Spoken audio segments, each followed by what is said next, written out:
Halo teman-teman, Assalamualaikum warahmatullahi wabarakatuh. Salam sejahtera buat teman-teman semua. Balik lagi di channel saya dan saya mau ajak teman-teman semua di episode kali ini untuk motoran menuju ke Karanganyar, Solo. Tapi rute yang saya ambil adalah rute yang menurut saya oke banget, yaitu lewat Tambi sampai terus ke daerah Telomoyo ya. Jadi ayo kita gas.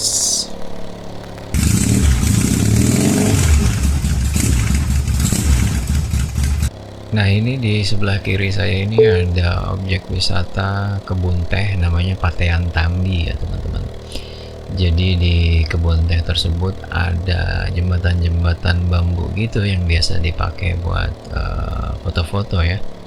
Jadi teman-teman bisa datang ke situ, jalan-jalan di sekitar kebun teh, di atas jembatan bambu bisa duduk-duduk lihat-lihat, foto-foto ya yang pasti ya buat konten-konten Instagram teman-teman semua mungkin. Dan yang oke-nya juga di kebun teh Patian Tambi itu juga ada coffee shopnya ya teman-teman. Jadi nggak cuman lihat-lihat doang atau duduk-duduk, teman-teman juga bisa ngopi-ngopi nyantai di situ. Atau mungkin bisa working from cafe juga di situ, kayaknya seru banget.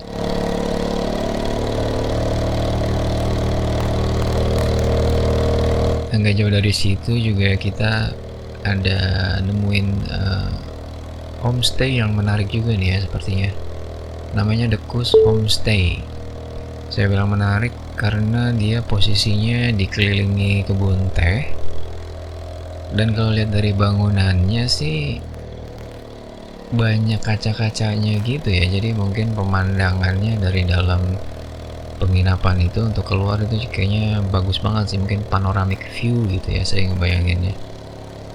Dan kalau nginep situ mungkin pagi-paginya bisa jalan-jalan ke kebun teh gitu ya, enak menikmati udara yang dingin dan sejuk.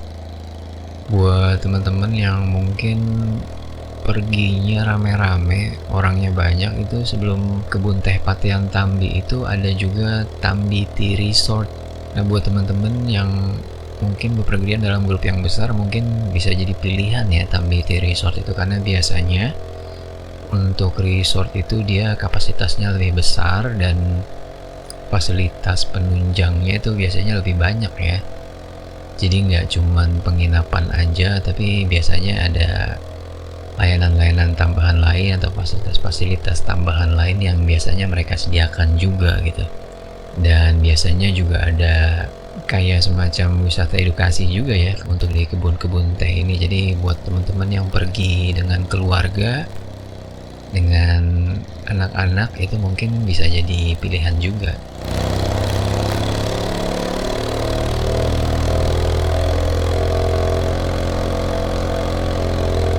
Nah, untuk ke daerah Tambi ini kalau teman-teman dari Dieng itu teman-teman mengarahnya pertama harus ke Wonosobo dulu ya, mengarah ke Wonosobo.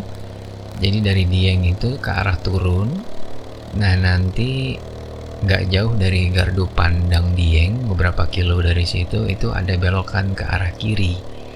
Nah tapi kalau dari arah Dieng itu belokannya tuh cukup patah gitu ya. Jadi kalau dari arah Dieng tikungannya itu nggak begitu kelihatan teman-teman.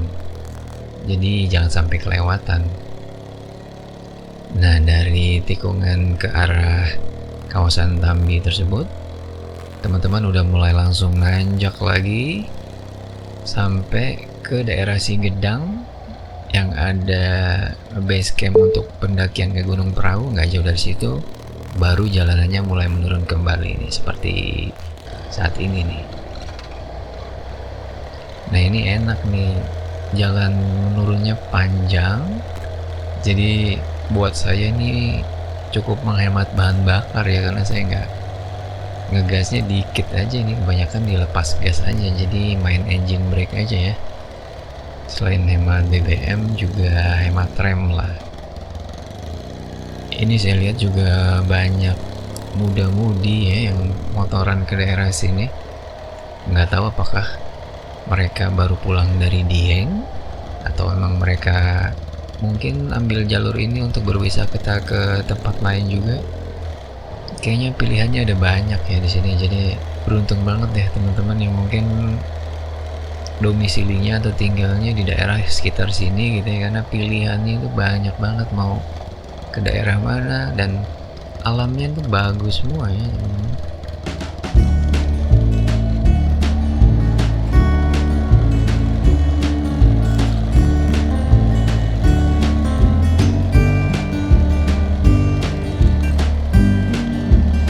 Bisa lihat sini kiri kanan hamparan kebun, sawah, pegunungan, dan ini udaranya dingin kan. Ini siang-siang saya sekitar jam 1 dan itu udaranya masih dingin.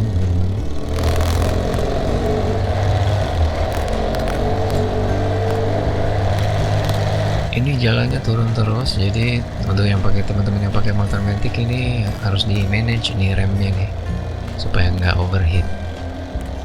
Digantian gitu ya remnya depan belakang gitu, karena lumayan bahaya nih kalau overheat, karena di pinggir jalannya nih nggak semuanya nih ada guardrailnya nih.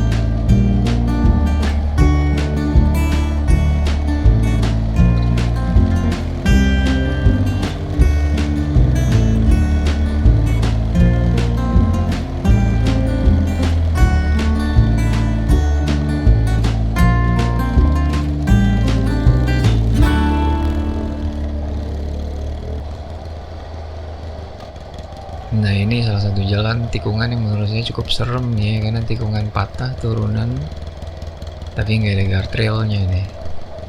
Jadi cukup bahaya nih kalau ada yang mudah-mudahan sih nggak ada yang remblong ya di sini. Nah setelah dari tikungan ini kita ketemu dengan pertigaan Jumprit nih teman-teman. Nah ini pertigaan ini mengingatkan saya, tikungannya mungkin ya, tikungan ini mengingatkan saya di sirkuit Monaco nih. Hairpinnya Monaco yang terkenal itu nih.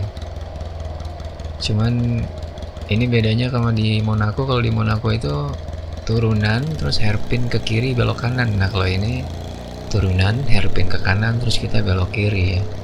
Tapi layoutnya tuh mirip sih kalau saya bilang dengan di sirkuit Monaco.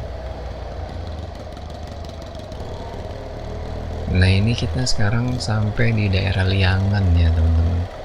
Nah daerah Liangan ini nih dia terkenal karena ada penemuan arkeologi di daerah sini. Dan dari yang saya baca, kesimpulan dari para peneliti berdasarkan barang temuan yang ditemukan, daerah sini itu adalah dulunya sebuah pemukiman ya di zaman Mataram kuno.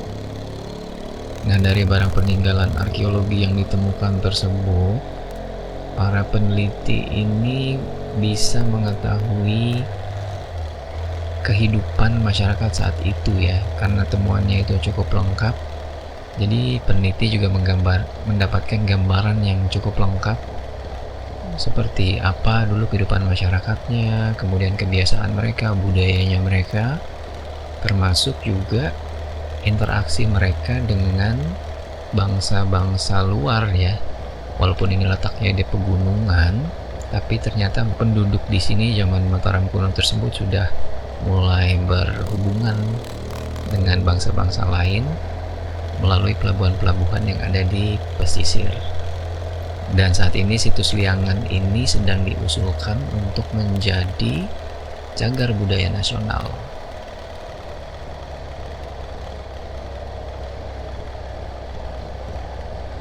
Nah ini kayak gini nih sering kita temui ya teman-teman di daerah-daerah pedesaan nih. Banyak orang yang naik mobil bak gitu ya. Sebenarnya berbahaya ya, karena kalau kecelakaan itu bisa fatal gitu. Cuman mungkin kayaknya dari tadi saya lihat di daerah sini nggak ada angkutan umumnya nih teman-teman. Jadi mungkin ya itu salah satu moda transportasi andalan penduduk sini kali ya. Mungkin pemerintah bisa memfasilitasi gitu ya dengan menyediakan angkutan umum yang ramah buat masyarakat sekitar. Jadi ya mudah-mudahan sih bisa meningkatkan standar keselamatan juga buat para penduduk gitu ya. Nah ini turunannya ini panjang banget dari tadi, nggak habis-habis. Ini biasanya kalau kita nemu jalan kayak gini itu tuh godaan untuk ngebut tuh besar ya teman-teman. Tapi disinilah kita harus mengontrol diri karena ini banyak daerah penduduk juga, daerah pemukiman, dan kita nggak pernah tahu gitu ya akan ada apa gitu, apakah ada orang nyebrang atau apa. Jadi kita tetap harus berhati-hati, jaga kecepatan, dan jaga jarak juga nih dengan kendaraan yang ada di depan kita. Ini akhirnya kita sampai juga di kota Temanggung. Ini di kotanya ya kayaknya ini. Jalanannya masih agak menurun tapi cukup landai dan enak, ini jalanannya lebar dan halus nih teman-teman. Nah di sini sih santai aja ya larinya ya. Karena saya juga belum pernah sebelumnya ke lewat daerah Temanggung nih, sambil lihat-lihat juga kiri kanan. Nah nggak jauh kita ambil jalan ke kiri, ini sebenarnya jalan potong ya teman-teman. Jadi kalau jalan tadi itu kalau kita lanjut lurus terus itu ke daerah Secang sampai ke Magelang. Nah ini kita mau ambil ke arah Telomoyo ya teman-teman, ke arah Kabupaten Semarang. Nah di sini saya ketemu truk yang ini nih, truk balap nih kayaknya nih. Karena dari tadi dia nyalip-nyalipin mobil yang ada di depan ya. Entah dia muatannya kosong jadi enteng atau emang dia lagi dikejar target nih kayaknya nih. Dari jauh saya lihat nih truk nyalip-nyalip aja nih, makanya saya jaga jarak aja nih di belakangnya dia, karena ya untuk keselamatan aja lah.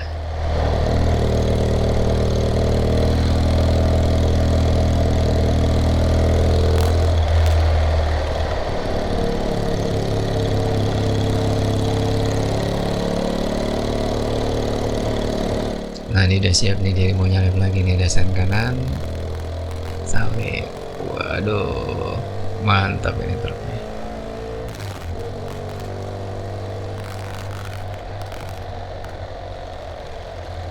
Nah dari jalan tembus itu kita langsung nemu lagi atau bergabung lagi ke jalan nasional nih, dan langsung dong saya ketemu truk lagi yang ini nih, yang nyalip-nyalip nih. Padahal ini truknya lebih gede dari truk yang tadi. Itu mobil sampai dikalahin sama dia ya. Ini juga saya hati-hati nih di belakangnya dia nih, karena kalau kita motor nih kan kecil ya, dan truk itu kan dia blind spotnya cukup apa namanya, cukup besar gitu ya. Jadi kita harus hati-hati nih kalau di sekitar truk nih, baik di belakangnya ataupun di sampingnya teman-teman.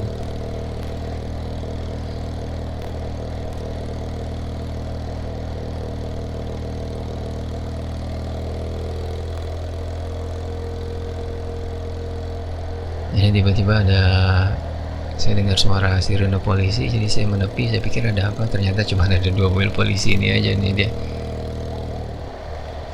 Ya udah, karena pas jalannya sepi juga akhirnya saya salip aja ini truknya.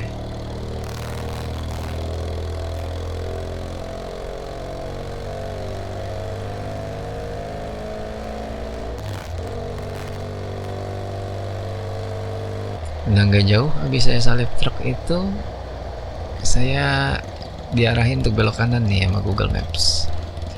Nah ini belok ke arah daerah Pager Gunung namanya. Lucu juga ya namanya Pager Gunung. Tapi kalau dipikir-pikir emang daerah ini kayaknya dikelilingin gunung ya, jadi kayak dipagerin dia sama gunung, atau mungkin lebih tepatnya perbukitan lah ya. Nah ini jalannya juga naik turun, nggak begitu lebar jalanannya, dan yang bikin kurang menyenangkan itu jalannya tuh kurang bagus ya teman-teman. Jadi berkelok-kelok naik turun, tapi jalannya nih banyak tambalan, nggak rata, dan di beberapa titik ada lubangnya juga gitu. Tapi untuk pemandangan daerah sini sih nggak kalah ini bagusnya. Ini kiri kanan kita bisa lihat pepohonan-pepohonan, kadang ada daerah persawahan, daerah perkebunan, dan beberapa gunung juga terlihat ya dari sini ya, cuman saya nggak tahu nih gunung apa. Oke, di sini nih view-nya bagus banget nih. Di sebelah kanan ini ada gunung, kiri kanannya ini sawah. Waduh, bener-bener syahdu deh suasananya. Minusnya cuma satu, memang jalanannya aja yang kurang rata ya. Nah, saya nggak tahu nih sebenarnya daerah atau jalan ini tuh hitungannya jalan alternatif atau memang ini jalan utama untuk ke daerah tertentu ya teman-teman, karena ini kalau saya lihat trafiknya cukup padat ya, ini mobil, motor, ada truk juga, jadi mungkin emang ini jalan ini kali ya, jalan pintas kali ya, jadi banyak orang juga yang lewat sini. Nah, di sini akhirnya saya nemu jalan yang bagus. Nah, ini baru asik banget nih. Nah, ini jalan yang mau ke daerah Telomoyo ya, teman-teman. Jadi kalau teman-teman mau main ke daerah Telomoyo ya lewatnya lewat sini nih.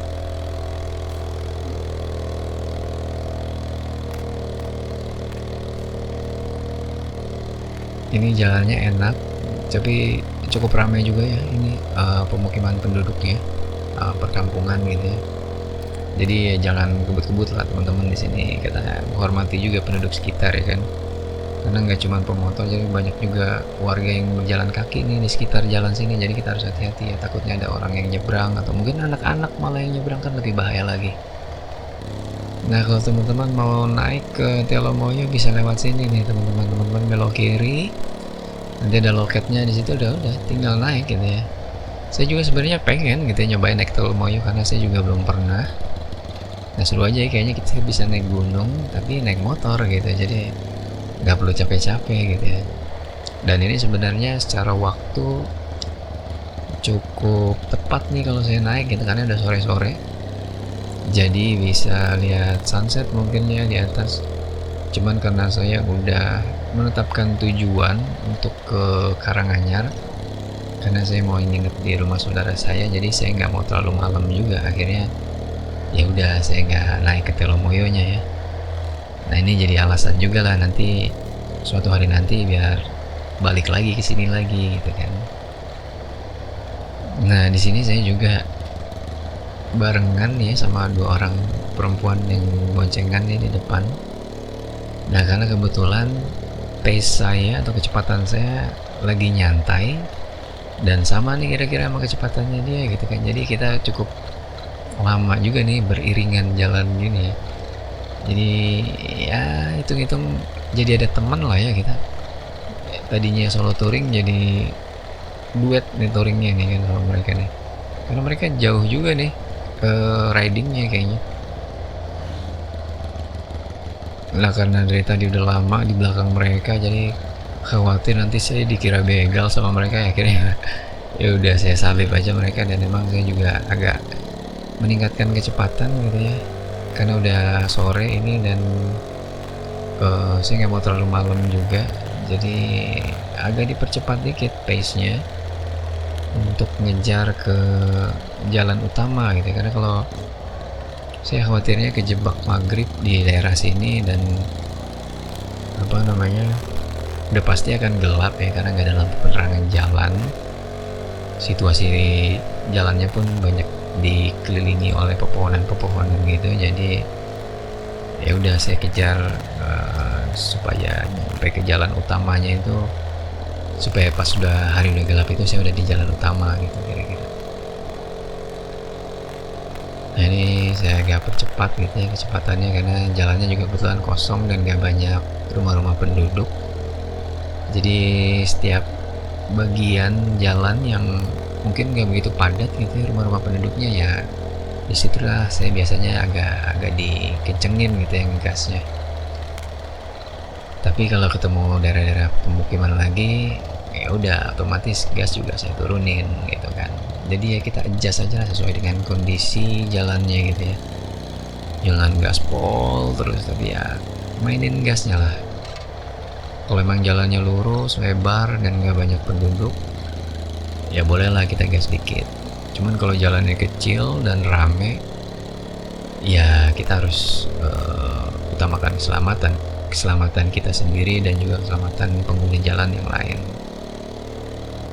Jadi ini sebenarnya kita udah sedikit lagi nyampe ke jalan utama nih teman-teman. Nah tadi saya sempat istirahat dulu sebentar ya, 15 menit. Sekalian sholat asar di musola. Itu enak banget musolanya. Adem banget gitu ya letaknya karena di pedesaan gitu. Istirahat, kemudian ada rebahan dulu lah sebentar, dan sekaligus minum gitu ya, karena rehidrasi itu atau mengisi cairan tubuh itu penting nih kalau kita sedang perjalanan jauh kayak gini nih, apalagi kalau udaranya panas ya. Yang kadang-kadang udara nggak panas pun bisa lebih bahaya ya teman-teman, karena kadang-kadang kita nggak begitu terasa gitu, karena di badan itu rasanya adem, jadi nggak terasa haus nih kita nih, padahal tubuh butuh cairan atau kekurangan cairan gitu. Nah disinilah pentingnya kita kalau touring jauh, selain harus paham dengan kondisi motor gitu ya, kita juga harus paham kondisi badan kita sendiri. Jadi kalau misalnya haus, ya minum. Kebetulan saya bawa minum ya di sini, bawa minum sendiri. Jadi kalau haus bisa berhenti sebentar minum, dan ya stretching dikit lah ya. Karena kalau kita dehidrasi itu bahaya banget gitu.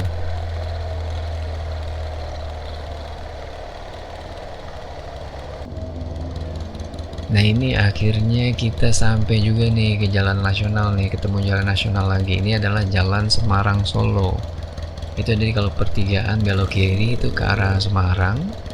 Nah kalau ke kanan ini kita ke arah Solo nih teman-teman. Karena tujuan akhir saya Karanganyar, jadi di sini kita akan mengarah ke Boyolali, terus ke Solo, dan Solo tinggal lanjut ke Karanganyar. Nah di sini sih sebenarnya jalannya udah tinggal lurus doang ya, nggak ada cabang-cabangnya kecuali nanti pas di kota Solonya. Dan ini kan hari Minggu ya teman-teman, ini trafficnya cukup rame ini ya kalau saya nilai. Di beberapa tempat ya sempat macet dan berhenti juga. Mungkin nggak bisa dibilang macet ya, cuman antrian aja lah. Karena buat orang Jakarta ya kayak gini ya belum bisa dibilang macet lah ya teman-teman. Cuman saya nggak tahu nih kalau hari biasa nih situasinya kayak gini juga, atau mungkin lebih lengang trafficnya, atau mungkin malah lebih parah nih. Mungkin teman-teman yang rutin lewat daerah sini mungkin tahu gitu ya. Nah ini kayak gini nih, macetnya kayak gini lah. Ini paling cuma sebentar doang sih berhenti jalan, ada persimpangan nih biasanya gitu kan, ada orang nyebrang atau apa gitu kan. Tapi nggak ada kemacetan sih, nggak nemu kemacetan saya alhamdulillah.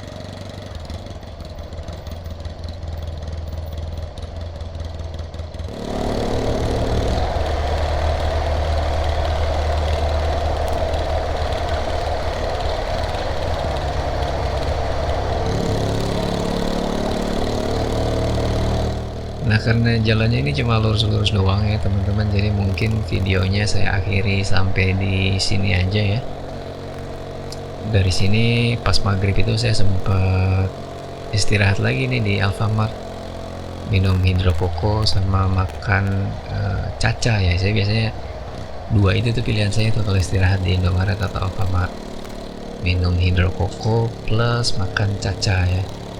Karena ini kan udah maghrib tuh, jadi pas saya ngeres itu maghrib udah agak lapar nih perut, jadi mungkin ada asupan gulanya lah untuk menjaga energi ya. Karena saya kalau makan di sini tanggung nggak enak gitu ya nanti, karena mau nginep di rumah saudara, jadi saya pikir nanti aja lah makan di rumah saudara sekalian ngobrol-ngobrol gitu kan. Karena di sana juga saya tahu pasti udah disediain nih, karena sebelumnya saya udah kontak saudara saya dan bilang mau mampir ke sana nih. Nah pas maghrib istirahat di Alfamart, begitu saya nengok ke arah barat ya, itu langitnya itu bagus banget teman-teman, dan ada kelihatan di situ Gunung Merapi yang mengeluarkan asap ya. Jadi itu view-nya oke banget sih menurut saya, hanya dari Alfamart doang gitu. Oke, kalau gitu videonya saya cukupkan sampai di sini. Saya ucapkan terima kasih buat teman-teman yang udah nonton, apalagi yang udah nonton dari awal sampai akhir, dan yang udah nonton di episode berikutnya juga ya. Terima kasih juga buat teman-teman yang udah komen, yang udah nge-like, yang udah nge-share, dan teman-teman yang udah subscribe. Nah, buat teman-teman yang belum subscribe, silahkan di subscribe supaya nggak ketinggalan video-video saya berikutnya ya. Oke, sekali lagi terima kasih. Wassalamualaikum warahmatullahi wabarakatuh. Sampai jumpa di video berikutnya.